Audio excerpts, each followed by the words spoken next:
brother and sister. I love my country and I am proud of its rich and very heritage. I shall always strive to be worthy of it. I shall respect my parents, teachers and elders. I shall treat everyone we go to see.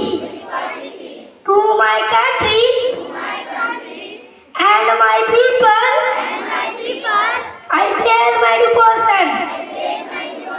In their well-being and prosperity alone lies my happiness. Thank you, sir.